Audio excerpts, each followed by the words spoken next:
Ha habido mucha There's been controversia. a lot of Creo controversy. que las personas ven la People crisis con see el the Papa crisis Francisco of Pope Francis empezando en el beginning in 2013, están 2013 as desconcertados, unsettled, and so entonces they say, well, dicen que el Pope Papa Benedict Benedicto es el is the verdadero true Papa. Pope.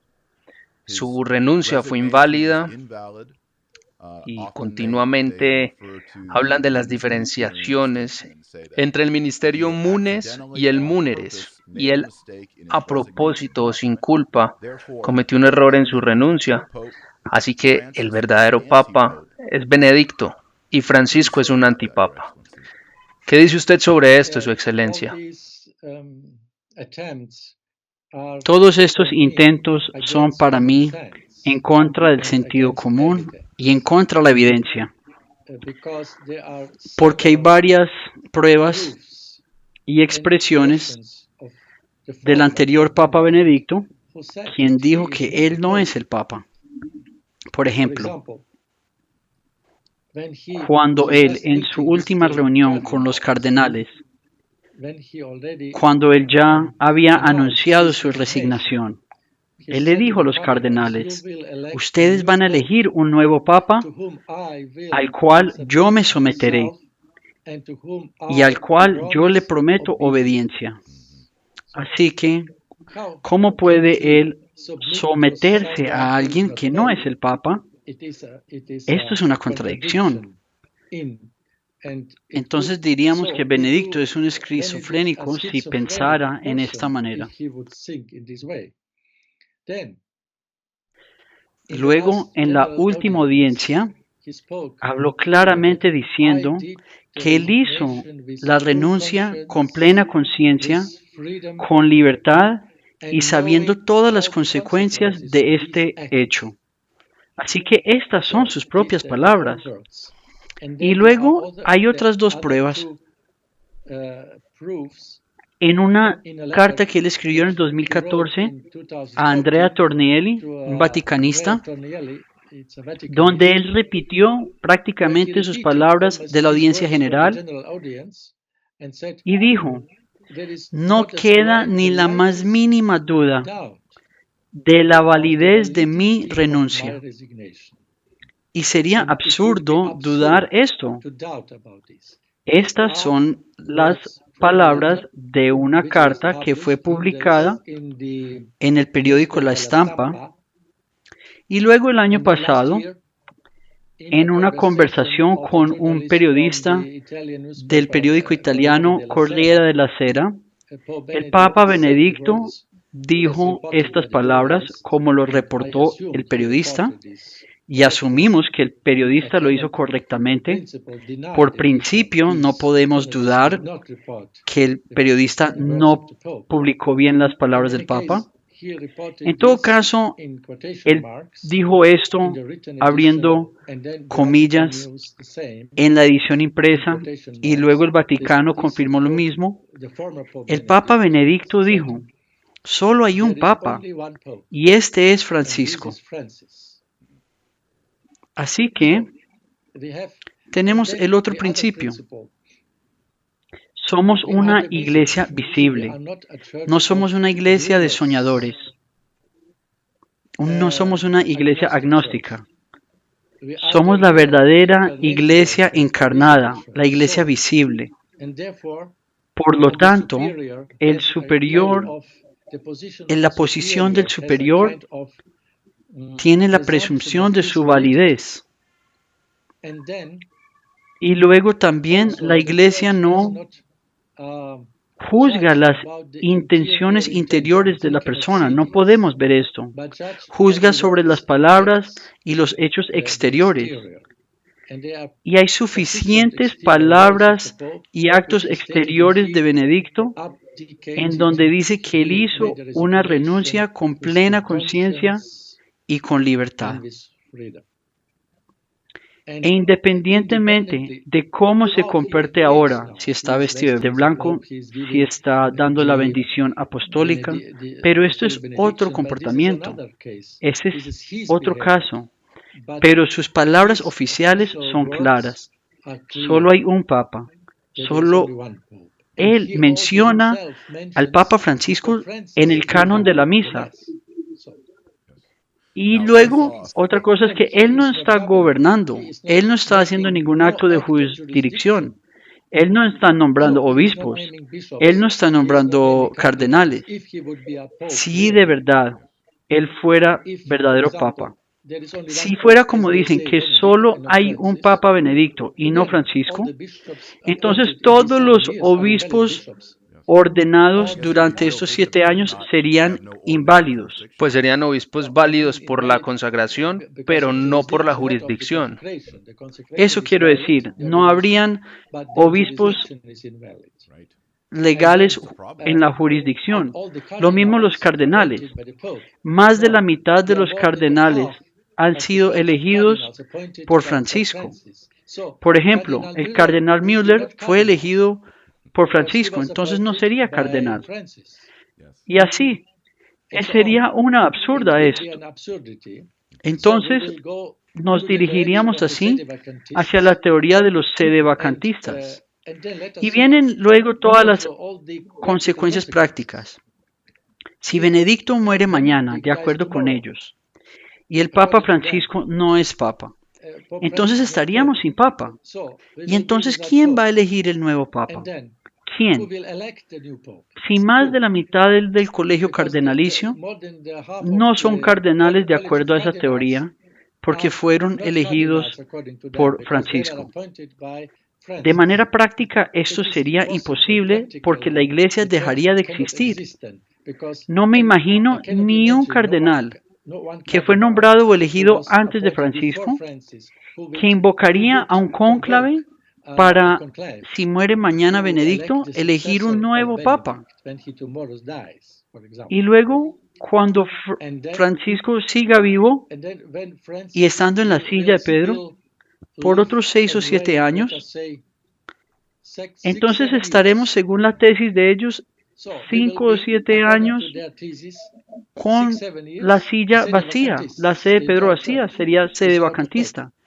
Y esto iría en contra del principio de la unidad visible de la Iglesia. La consecuencia de estas tesis lleva a lo absurdo. Pues como tú mencionas, si Benedicto XVI Ratzinger hoy está celebrando misas y en el Te Igitur o en cualquier canon que esté utilizando, está diciendo el nombre Francisco, uno con Francisco, Benedicto estaría en cisma con él mismo. ¿Cómo es eso posible? Correcto, es un buen argumento. Y él hace esto porque en sus misas él menciona unos con Francisco, Papa nuestro. Tú recientemente estuviste con Benedicto, tienes una foto con él. Y solo por curiosidad, ¿qué fue estar con él? Él estaba muy astuto, muy consciente, aunque un poco débil de cuerpo, pero habló con el grupo entero de nuestros obispos de Asia Central. Muy, ¿cómo le diría? Yo estaba a su lado porque me tocaba traducir de alemán a traducirle a los otros obispos, y él estaba reaccionando tan conscientemente, tan vigilante con cada obispo. Se mostró que él está muy claro de mente y me dijo a mí, porque yo fui el primero que fui a él, porque me dijeron, tú alemán, pasa primero. Fui primero donde él, lo saludé en alemán y me dijo de repente, no quisiera decir esto ahora, pero me dijo una frase muy personal a mí que solo él podría saber sobre mí. Él dijo algo sobre mí de una manera tan precisa, directa, en alemán, que para mí era una prueba que este hombre está muy claro de mente, que él sabe todo lo que está sucediendo a su alrededor y por lo tanto, el libro que él escribió con el cardenal Sara sobre el celibato sacerdotal, estoy convencido que él lo estaba haciendo conscientemente y con su mente clara.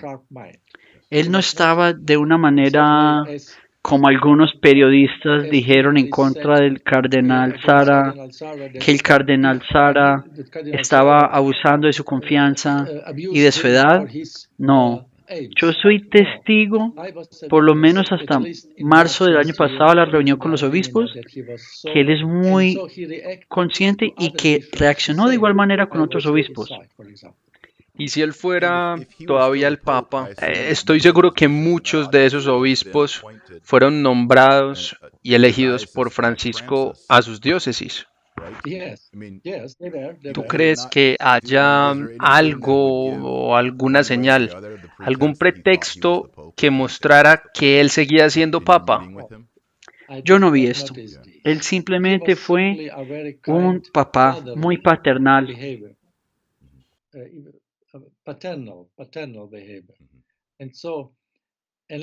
Terminando con esta hipótesis, si mañana el Papa Francisco se convierte y se convierte un verdadero Papa lleno de celo, como Papa Pío X, digamos algo, porque Dios sí puede hacer esto, Dios es todopoderoso. Y las conversiones sí han pasado en la historia de la iglesia. Saulo se convirtió en Pablo.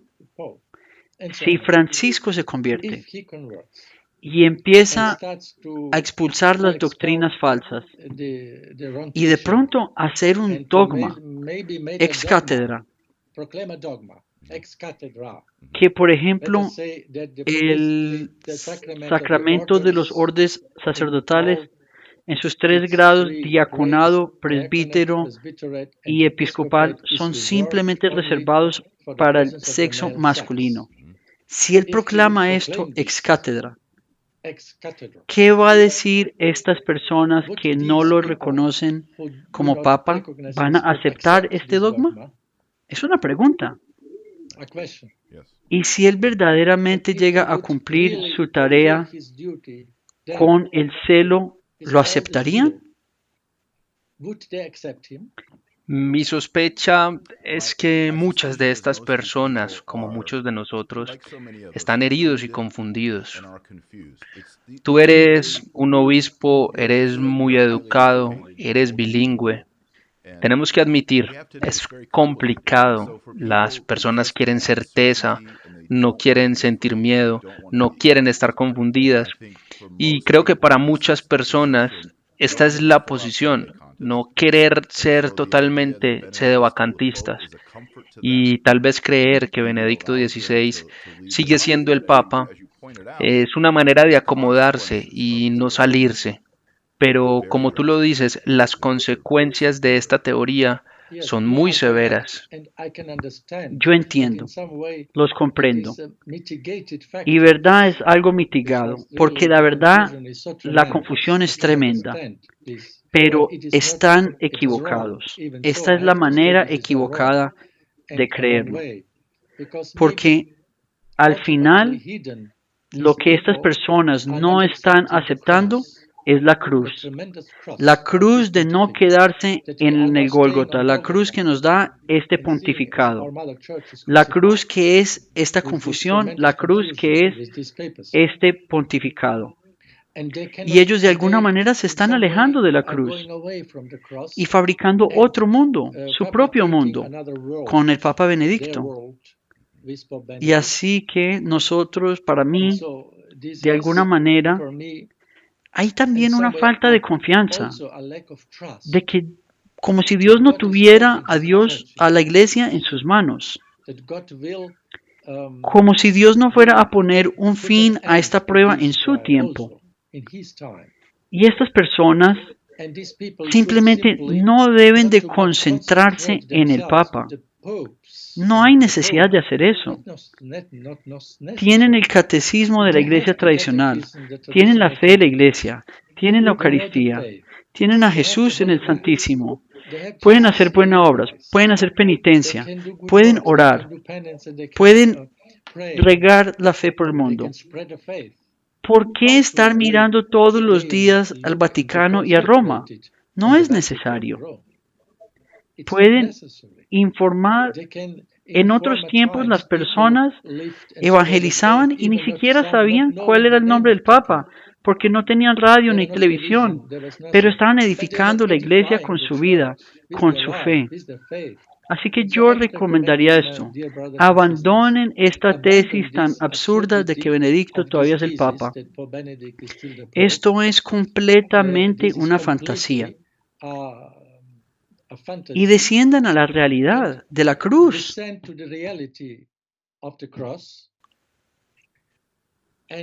Y no estén tan concentrados en el Vaticano o en lo que el Papa esté haciendo. Y vivan sus vidas y ofrezcan sus sacrificios para la renovación de la iglesia, para la renovación del papado. Y Dios aceptará esto.